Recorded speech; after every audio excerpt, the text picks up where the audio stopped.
Hello friend, this is Vinod. मैं स्वागत करता हूँ एक बार फिर से आपका अपने यूट्यूब चैनल पर। और जैसे कि आपको पता है, आज हम डिस्कस करने वाले हैं फूड सप्लाई से रिलेटेड, किस तरह से आप अपने ट्रांसपोर्टेशन बिजनेस में फूड सप्लाई, दूध, दही, ब्रेड और जो भी अपना खाने पीने का सामान है उसको एक जगह से दूसरी जगह पे 3PL सर्विसेज देके किस तरह से अपने बिज़नेस को आगे बढ़ा सकते हैं और एक अच्छे बिजनेसमैन की तरह आगे काम कर सकते हैं। तो कुछ छोटे मोटे पॉइंट्स पे हम बात करेंगे। कुछ कोशिश करूँगा कि मैं अपने एक्सपीरियंस के थ्रू आप तक कुछ चीज़ें शेयर कर पाऊँ जिसको आप अपने बिजनेस में इंप्लीमेंट करके आगे अच्छे रिजल्ट के साथ काम कर पाएँ और अपने बिजनेस को आगे बढ़ा पाएँ। तो फूड मीन्स हम किस कैटेगरी में फूड को इसमें इंक्लूड कर रहे हैं। यहाँ पे जो भी हमारा दूध, दही, ब्रेड, सब्जी, खाने का कोई भी आइटम, जो कोल्ड अपनी सर्विसेज होती हैं, रेफ्रिजरेटर सर्विसेज होती हैं, ये सारी इसमें हम इंक्लूड कर रहे हैं, राइट। तो अब हमको देखना ये है कि अगर हम इस पर्टिकुलर फील्ड में काम करने वाले हैं तो किस जगह पे हम काम करें, कैसे काम करें, कैसे हमको इसका सप्लाई का ऑर्डर मिले और किस जगह तरह से हम इसको एक जगह से दूसरी जगह पे पहुँचाएँ। पहले हम देख लेते हैं कि कोल्ड रेफ्रिजरेटर में क्या असर रहेगा। आपको इसके लिए कोई भी अपनी गाड़ी में, जो अपनी गाड़ी फुल पैक्ड रहती है, उसमें आपको पता है कि एक रेफ्रिजरेटर रहता है जिस पे एक टेम्परेचर को कंट्रोल किया जाता है एज पर द मटेरियल, कि मटेरियल किस टेम्परेचर में आगे मूव होना मांगता है। फॉर एग्जांपल, आपको जो क्लाइंट ने बोला कि भाई मेरे को 0 डिग्री सेल्सियस पे अपना तापमान पे अपना सामान को मूव करना है, तो आपके पास कोई एक ऐसा व्हीकल अवेलेबल होना चाहिए जो 0% तक मैनेज कर पाए। मैं ये क्यों बोल रहा हूँ, क्योंकि कुछ व्हीकल्स ऐसे हैं जैसे कि CNG के व्हीकल्स छोटी गाड़ियों में जो एक पर्टिकुलर टेम्परेचर तक मेंटेन कर सकते हैं, कुछ 1-2 डिग्री सेल्सियस तक ही वो डाउन हो सकते हैं, वो उसके नीचे नहीं हो पाते हैं। तो it depend on the vehicle and vehicle configurations कि कौन सा व्हीकल है। तो वही देखते हुए, फॉर एग्जांपल, अगर आपको मालूम है कि आपका व्हीकल 1 डिग्री 2 डिग्री तक ही पहुंच पाता है, तो आप उसके नीचे की जो 4-5 डिग्री चाहिए, 10 डिग्री चाहिए, उन कंपनियों तक अपना प्रमोशंस वगैरह फिलहाल के लिए ना ही करें, या कर भी रहे हैं तो थर्ड पार्टी सर्विस को आपको लेना पड़ेगा। तो इन सब चीज़ों को देखते हुए ही आप प्लान करें, बिकॉज अगर उनकी रिक्वायरमेंट 4 से 5 डिग्री सेल्सियस तक के तापमान की है जो गाड़ी में वो चाहते हैं अपना सामान मूव करते वक्त, और आपकी गाड़ी की मैक्सिमम कैपेसिटी 0 डिग्री सेल्सियस तक बन पा रही है, तो वहाँ पर बात और सामान दोनों ख़राब होने के चांसेस हैं। तो इसी चीज़ों को देखते हुए आप प्लान कीजिए। ये कोल्ड हो गया अपना। नॉर्मली अपने जो भी रहते हैं जैसे कि दूध, दही, सब्जियां और खाना, ये जो अपने आइटम्स रहते हैं, इनके लिए हम नॉर्मल व्हीकल्स भी यूज़ करते हैं। नॉर्मल व्हीकल्स में क्या हो गया, सबसे पहले तो प्लस पॉइंट यहाँ पे ये है कि अगर आप दिल्ली जैसी सिटीज़ में काम कर रहे हैं तो यहाँ पे आपको नो एंट्री परमिशन मिलने के काफ़ी ज़्यादा चांसेस बढ़ जाते हैं आपके, बिकॉज आप एक ऐसा मटेरियल सप्लाई कर रहे हैं जिसके ख़राब होने के चांसेस हैं। अगर आप, क्योंकि गवर्नमेंट को पता है कि अगर ये पर्टिकुलर पर्सन इस पर्टिकुलर इंडस्ट्री में काम कर रहे हैं, अगर ये सामान लेके जाते हैं और आगे मार्केट में कहीं फंस जाते हैं और उनको नो एंट्री में शाम को 5 बजे फंस गए हैं तो रात को 11 बजे तक वेट करना पड़ता है। उसके बाद जहाँ पे वो डिलीवर करने जा रहे हैं वहाँ पे क्या सीन है, वो अवेलेबल है या नहीं है, तो ये सारी चीज़ें देखते हुए सामान ख़राब होने के बहुत चांसेस हो जाते हैं।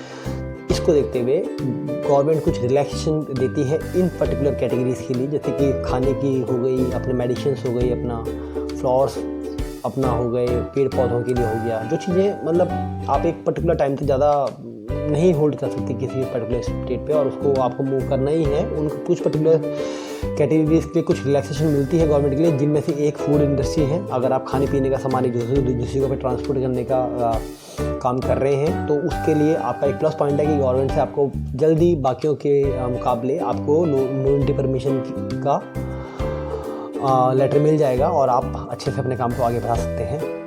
अब देखना ये है कि कोल्ड का तो हमारा हो गया, हमको काम मिले कैसे। फॉर एग्जांपल, हमने ये तो देख लिया, ठीक है, हमने कोल्ड का हो गया या अपना नॉर्मल व्हीकल हो गया रेडी किया हुआ है। अब हम चाह रहे हैं कि हमको काम कैसे मिले, तो आप देख सकते हैं अगर आप छोटे लेवल पे, क्योंकि बड़े लेवल पे क्या होता है, बड़े लेवल पे तो अपना सिस्टम है, सारी टीम है, वो सारा प्रोसेस होता है, मार्केटिंग की टीम अलग होती हैं और ऑपरेशंस में टीम्स अलग होती हैं, प्लानिंग वगैरह सब कुछ प्रॉपर तरीके से हो रहा होता है। तो वो एक अच्छे लेवल पे पहुंच चुके हैं तो उनका प्रोसेस ऑब्वियसली सबका अपना अपना प्रोसेस होता है। लेकिन अगर आप एक छोटे लेवल पे काम कर रहे हैं, छोटे बिजनेसमैन हैं, छोटा सा ट्रांसपोर्टेशन आपने स्टार्ट किया हुआ है, यहाँ पे आप कंफ्यूज हैं कि भाई किस तरह से माल मिलेगा, कैसे हम आगे उसको काम करें और आगे कैसे बढ़ाएं, तो उस केस के लिए मैं बता रहा हूँ आपको। फॉर एग्जांपल, अगर आप सब्जियों के लिए सोच रहे हैं तो आपके भी स्टेट में कहीं ना कहीं कोई ना कोई बड़ी सब्जी मंडी होगी, जैसे कि दिल्ली में अपनी आज़ादपुर एशिया की सबसे बड़ी सब्जी मंडी है।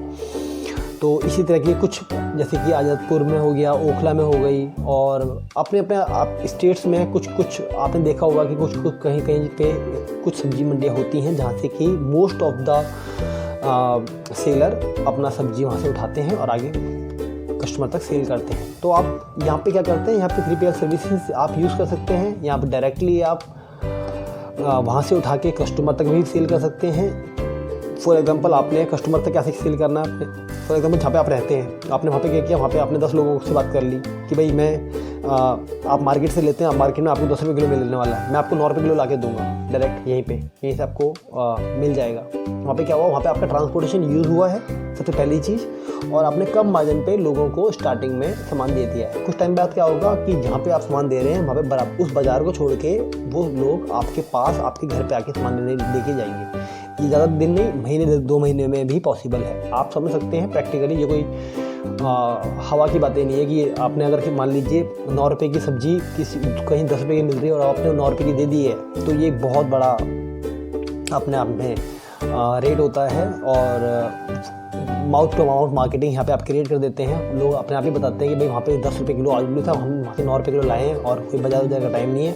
आप किसी भी टाइम जाके वहाँ पे उनके वहाँ से सामान लेके आ सकते हैं। उनके वहाँ पे 2-4 कट्टे तो ऐसे ही पड़े होते हैं। तो आपने क्या किया, आपने एक सर्कल धीरे धीरे क्रिएट कर दिया है। अब वो किस लेवल तक पहुँचता आगे आपको समझ सकते हैं कि इसको आगे बढ़ाने के लिए मैंने आपको एक हिंट दिया यहाँ पे कि आप किस तरह से उसको क्लिक करके आगे उसको एक्सपेंड कर सकते हैं। दूसरा, आपने वही सब्जियाँ आपका यहाँ पे छोटे लेवल पे स्टार्ट हो चुका है। सब्जियाँ आपकी घर पे आके अपने कस्टमर से डायरेक्ट बिक रही हैं। आप उन दुकानदारों को भी सब्जी बेच सकते हो जो दुकानदार डायरेक्ट आज़ादपुर से या किसी और सब्जी मंडी से सब्जी लेके आते हैं, क्योंकि सब्जी तो वो भी लेके आ रहे हैं, गाड़ी तो उनको भी चाहिए। सुबह 4 बजे उनको भी उठ के जाना है या किसी भी और टाइम तो उनका भी कंज्यूम हो रहा है, राइट। लेकिन अगर आप उनको बोलते हैं कि भाई मैं आपकी सब्जी आपके घर तक पहुँचाऊँगा, भले आपको जो ट्रांसपोर्टेशन चार्ज जो आप उसको दे रहे हो आप मुझे दे देना, प्लस अगर आपको डिस्टेंस वाइज थोड़ा दूर ज़्यादा है या कुछ कॉम्प्लिकेशन उसमें ज़्यादा हैं आपकी मंडी में और कस्टमर के घर तक, तो उसमें आप उसके हिसाब से थोड़ा चार्ज एक्स्ट्रा कर सकते हैं, जिससे कस्टमर को भी बेनिफिट रहेगा कि कस्टमर का टाइम सेव हो गया, उसके घर पर उसको सब्जी मिल गई। आपने उसी के वेंडर से उठाई जिससे वो उठाते हैं, उन्होंने फ़ोन पे डील कर दिया कि भाई मेरी गाड़ी इस नंबर की आ रही है, इसमें ये माल डलवा दो, वो आप माल लेके उस तक पहुँचा देंगे। साथ में आपने अपने भी आप 2-4 कट्टे लेके आ गए हो, आपने उनको दिया, 2-4 कट्टे लेके आप अपने घर पर उतार दिया। यहाँ पे क्या किया आपने, छोटे लेवल पे उसको मैनेज करना शुरू किया, एक्सपेंस को कंट्रोल किया और प्रॉफिट को धीरे धीरे जनरेट करना शुरू कर दिया। ये पर्टिकुलर आपने सब्जी की कैटेगरी में काम करना शुरू कर दिया। दूसरा, आप खाना रेस्टोरेंट होते हैं, रेस्टोरेंट में आपने क्या किया, रेस्टोरेंट में बहुत से रेस्टोरेंट ऐसे होते हैं जो खाना बना बुना लेते हैं और आगे कस्टमर को बेचते हैं। आपने क्या किया, उन किचन्स में जाके कांटेक्ट किया कि भैया आपका खाना है किन किन रेस्टोरेंट में आता है, मैं आपको डिलीवर कर दूँगा। आपने उनसे खाना लिया, उन रेस्टोरेंट में डिलीवर कर दिया। उन रेस्टोरेंट में डिलीवर करते करते आपके भी लिंक बनते हैं, 2 रेस्टोरेंट आपको और मिलते हैं। आप चाहें तो आप वो किचन किसी थर्ड पार्टी को दे सकते हैं, खुद अपने घर में चाहें तो खुद बना सकते हैं, लेकिन वो डिपेंड करता है कि आपको देखना है कि आपकी सिचुएशन के हिसाब से क्या सूट करता है। आप चाहते हैं कि भाई मैं ज़्यादा हेडेक नहीं लेना चाहता, मैं किसी थर्ड पार्टी से किचन लूँगा, तो आपने बाहर से किसी थर्ड पार्टी से किचन वाले से बात करी और उनका सामान उनको दे दिया। यहाँ पे आपका ट्रांसपोर्टेशन भी यूज़ हो रहा है, प्लस आप एक सामान को इधर से उधर करने का आपके पास एक क्लाइंट भी जनरेट हो रहा है, वहाँ पे भी आपको प्लस प्रॉफिट हो रहा है। तो यहाँ पे आपको 2 प्रॉफिट होना शुरू हो गए, एक सामान डिलीवर करने के साथ साथ एक रिलेशन भी बन रहे हैं और एक मार्केट में आप पैर भी जमाना शुरू हो रहे हैं। यही बेस बुनियाद होती है जो कम प्रॉफिट पे स्टार्ट होती हैं, लेकिन वो प्रॉफिट बहुत जल्दी अपने लेवल पे पहुंच जाता है जो प्रॉफिट चाहिए होता है। तो आपको स्टार्टिंग में ये नहीं देखना कि यार 2 रुपये 4 रुपये में क्या होगा, वो 2 रुपये 4 रुपये करके महीने में आप देखोगे ना, तो वो आपको इतना दे देगा कि आपकी गाड़ी का खर्चा प्लस आपके खर्चों के बाद आपको कुछ सेव करके जरूर दे देगा। अगर आप इस तरीके से प्लान करके चलेंगे कि एक काम को करने के साथ साथ 2-3 कामों को लेके, 2-3 काम जैसे मैंने आपको जैसे सब्जी का बताया, किसी आपने वेंडर किसी सेलर का सामान उसके तक पहुंचा दिया और अपने 2 कट्टे लेके अपने घर में उतार के आगे किसी को बेच दिया। ये एक प्रोसेस है, ये एक आइडिया है। अब ऐसा नहीं है एग्जैक्टली, कुछ हो सकता है कुछ लोग फ्लैट में रहते हैं तो वो वहाँ पे सब्जी नहीं बेच सकते, फ्लैट इन द सेंस वो अलग मंजिल में रहते हैं। कुछ सोसाइटी में होता है ये पॉसिबल नहीं हो पाता कि आप ये कुछ चीज़ें कर सकते हैं, कुछ सोसाइटी में पॉसिबल है भी, कुछ घरों में पॉसिबल है भी। तो आपको अपनी सिचुएशन के साथ देखना कि आप क्या ऐसा कर सकते हैं कि सिमिलरली वो कुछ क्लिक कर जाए और काम बन जाए। खाने का मैंने आपको बता दिया, रेस्टोरेंट से आप इस तरह से डील करके कि रेस्टोरेंट के जो भी किचन्स होते हैं, किचन से जो क्योंकि ज़्यादातर 3PL सर्विस प्रोवाइडर यही करते हैं। 3PL सर्विस प्रोवाइडर क्या करते हैं, किचन से सब्जी, हमारे भी कुछ गाड़ियाँ हैं जो ऐसे काम कर रही हैं, किचन से सामान उठाया और उनके रेस्टोरेंट में डिलीवर कर दिया। उनके रेस्टोरेंट में डिलीवर करते वक्त अगर आपको कभी किसी ने बोल दिया कि भाई हमारा भी रेस्टोरेंट है, वहाँ पे आप डिलीवर कर दो, अब ये डिपेंड आप पे करता है कि आप किचन वाले को बोलते हैं कि भाई मेरा ही कस्टमर है, मैं आपको वो कस्टमर का सामान उससे लेके जाऊँगा, उसी किचन से आप सामान उठा लेते हैं और उसको थोड़ा रेट कम देते हैं, बिकॉज वो कस्टमर अब आपका है। और जिस दिन आपके 20-30 कस्टमर हो जाते हैं, उस दिन वो किचन भी आपको एक अच्छा डिस्काउंट देने के लिए रेडी हो जाता है, बिकॉज फिर आप उसके लिए सिर्फ 3PL सर्विस प्रोवाइडर नहीं है, उसके लिए आप एक मार्केटिंग का सोर्स भी बन गए हैं, जो आप उनको कस्टमर ला के दे रहे हैं और उनका भी प्रोसेस बढ़ रहा है। तो इन कुछ छोटी बातों को ध्यान में देते हुए हम यहाँ पे देख रहे हैं कि किस तरह से हम एक दूसरे की ज़रूरतों के काम आते हैं, और जैसे जैसे उनकी ज़रूरतों के काम आते हैं, जैसे कि उनको क्लाइंट चाहिए और आपने काम करते वो क्लाइंट जनरेट कर दिए तो उनका काम बन गया, तो आपका तो बन ही गया, डबल बन गया।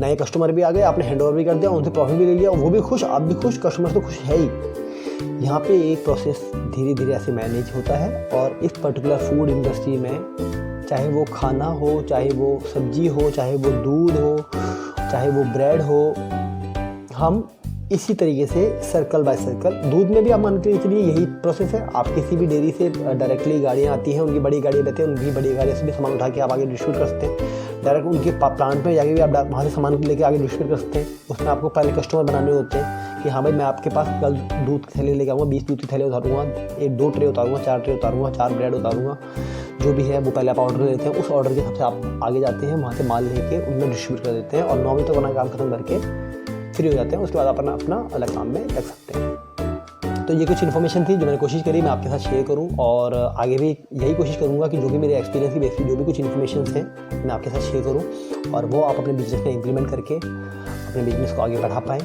और खुद को और अपने परिवार को खुश रखिए, एक अच्छी ज़िंदगी का आनंद ले पाएँ। तो इसी कोशिश के साथ मैं कुछ आगे जो भी वीडियोस अपलोड करूँगा, कोशिश करूँगा कि जो भी हमारे व्यूअर्स हैं जिनकी ज़्यादा से ज़्यादा कमेंट्स उस पर्टिकुलर टॉपिक पे आ रही हैं, उन वीडियोस पे मैं कुछ मार्केट रिसर्च करके भी आगे उनको अपलोड करूँगा, और आप तक वो अच्छी से अच्छी कोशिश करूँगा कि वो सारी इन्फॉर्मेशन आप तक शेयर कर पाऊँ, जिससे आपको आगे प्रॉफिट हो पाए। तो चलिए आज के लिए इतना ही, मिलते हैं अगली वीडियो में। Thank you so much for your valuable time and have a wonderful day. Good bye.